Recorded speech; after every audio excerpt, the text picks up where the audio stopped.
আমার স্নেহের সকল তৃতীয় শ্রেণীর ছাত্রছাত্রীদের জন্য পরীক্ষার ঠিক আগে নিয়ে চলে এলাম আমাদের পরিবেশ বিষয়ের একটি প্রশ্নপত্র। এই প্রশ্নপত্রে যে প্রশ্নগুলো রয়েছে তোমাদের পরীক্ষাতে হুবহু সেই প্রশ্নগুলো আসতে চলেছে। ঠিক এই রকমই প্রশ্ন তোমরা পরীক্ষাতে পেতে চলেছ। তাই পরীক্ষার আগে দেখে নাও এই প্রশ্নপত্রে থাকা কি কি প্রশ্ন রয়েছে এবং সঠিক সমাধান সহ সম্পূর্ণ প্রশ্নপত্রটি আমরা এই ভিডিওতে তোমাদের সাথে আলোচনা করে দেব। প্রথম থেকেই বলি, তোমাদের পরীক্ষা হবে 30 নম্বরের, যেখানে সময় দেওয়া হবে 60 মিনিট অর্থাৎ 1 ঘন্টা। প্রথম প্রশ্নপত্রে 1-এর দাগ বলা হচ্ছে ঠিক উত্তরের টিক চিহ্ন দাও। এখানে যে প্রশ্নের উত্তরটি ঠিক হবে তার মাথায় টিক চিহ্ন দিতে হবে। আমি উত্তর করে দিয়েছি, দেখে নাও। প্রথম প্রশ্ন কর দাগে, স্কুলে ইউনিফর্ম নাকি কোট প্যান্ট পরে যেতে হয়? সাধারণত আমরা জানি স্কুলের ইউনিফর্ম পরে যেতে হয়। এরপর আমরা দেখে নেব খর দাগের প্রশ্ন। বলা হচ্ছে পাকা ঘরের ভেন্টিলেটর রাখতে হয় বায়ু নাকি জল প্রবেশ করতে? কি প্রবেশ করার জন্য রাখা হয়? বায়ু প্রবেশ করার জন্য রাখা হয়। তো সঠিক উত্তরটি হবে বায়ু। এরপর গড় দাগে রয়েছে খেজুর পাতা নাকি নারকেল পাতা দিয়ে পাটি তৈরি হয়? এখানে উত্তর হবে খেজুর পাতা। খেজুর পাতা দিয়ে পাটি তৈরি করা হয়। এরপর ঘর দাগের প্রশ্ন, যেখানে বেশি ভূমিকম্প হয় পাকা নাকি কাঠের বাড়ির সুবিধা সেখানে বেশি? আমরা জানি ভূমিকম্প যেখানে বেশি হয় সেখানে কাঠের বাড়ির সুবিধা বেশি। কেন বেশি সেই প্রশ্নটাও এই প্রশ্নপত্রে রয়েছে, তার উত্তর করে দেওয়া রয়েছে, ভিডিওটি দেখতে থাকো। এরপর 2-এর দাগ প্রশ্নপত্রে বলা হচ্ছে শূন্যস্থানে বক্সের শব্দ বসাও। এখানে শূন্যস্থান পূরণ রয়েছে। এখানে যে যে শব্দগুলো রয়েছে বক্সে, ছাদ, সিনথেটিক, স্কুলের আর ইট, এই 4টি শব্দ সঠিক স্থানে তোমাদেরকে বসাতে হবে।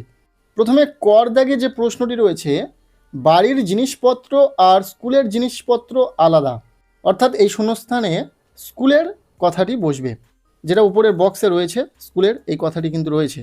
এরপর খর দাগে রয়েছে বর্ষাকালে ড্যাশ শাড়ি তাড়াতাড়ি শুকোয়।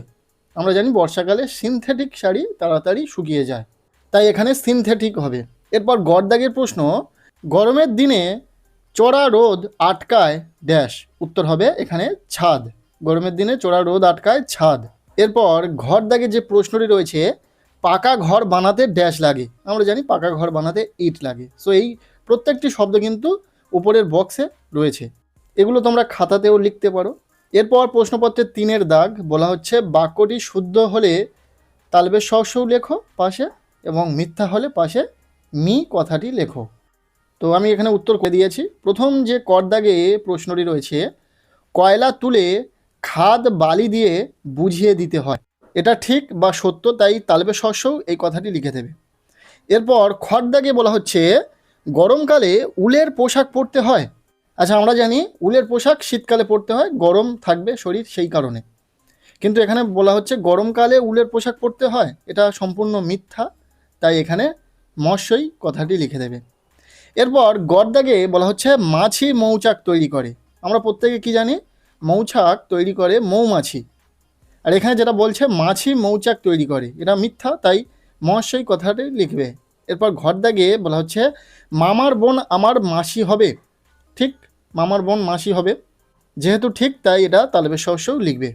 এরপর প্রশ্নপত্রে 4-এর দাগ বলা হচ্ছে একটি শব্দে বাক্যের প্রশ্নের উত্তর দাও। এখানে যে প্রশ্নগুলো রয়েছে তার উত্তর লিখতে হবে, আমি উত্তরে লিখে দিয়েছি, দেখে নাও। প্রথম প্রশ্ন কর দাগে, বর্ষাকালে কি ব্যবহার করতে হবে? বর্ষাকালে কি ব্যবহার করতে হবে? ছাতা, রেইনকোট, গামবুট, এগুলি, বা এছাড়াও অনেক কিছু রয়েছে, তার জন্য ইত্যাদি কথাটি লিখে দেবে। এরপর খর দাগে বলা হচ্ছে আদিম মানুষ কি ধরনের পোশাক পরত? আদিম মানুষ কি ধরনের পোশাক পরত? গাছের ছাল, বন্য পশুর চামড়া, এগুলোই পোশাক বানিয়ে পরতো। এরপর গড় দাগে বলা হচ্ছে পিয়নের কাজ কি? পিয়নের কাজ কি? বাড়ি বাড়ি চিঠি পৌঁছানো। হয়ে গেল। এরপর রয়েছে প্রশ্নপত্রে 5-এর দাগ, শেষ দাগ নাম্বার, যেখানে বলা হচ্ছে সংক্ষেপে প্রশ্নের উত্তর দাও। এখানে যে প্রশ্নগুলো রয়েছে সে প্রশ্নের উত্তর তোমাদেরকে লিখতে হবে, আমি এখানে উত্তর করে দিয়েছি, দেখে নাও। প্রথম প্রশ্ন, জীবিকা কাকে বলে? উত্তর হবে মানুষ জীবন ধারণের জন্য যে কাজ করে রোজগার করে তাকে জীবিকা বলে। ঠিক আছে, তোমরা এই উত্তরটি ভালো করে দেখে নাও, পড়ে নাও। এরপর খর দাগে যে প্রশ্নটি রয়েছে, ভূমিকম্প এলাকায় কী ধরনের বাড়ি তৈরি করতে হবে এবং সুবিধা লেখো। প্রথম যে প্রশ্নটি রয়েছে, ভূমিকম্প এলাকায় কী ধরনের বাড়ি তৈরি করতে হবে। আমরা প্রত্যেকেই জানি ভূমিকম্প প্রবণ এলাকায় কাঠের বাড়ি তৈরি করতে হবে। কেন কাঠের বাড়ি তৈরি করতে হবে? তার কারণ হলো কাঠের বাড়ি সহজে ভাঙে না, আর যদি ভেঙে যায় তাহলে সহজে ঠিক করা যায়, যেটা কিন্তু পাকা বাড়ি বা বিল্ডিংয়ের ক্ষেত্রে সম্ভব নয়। একবার ভেঙে গেলে সহজে ঠিক করা যায় না।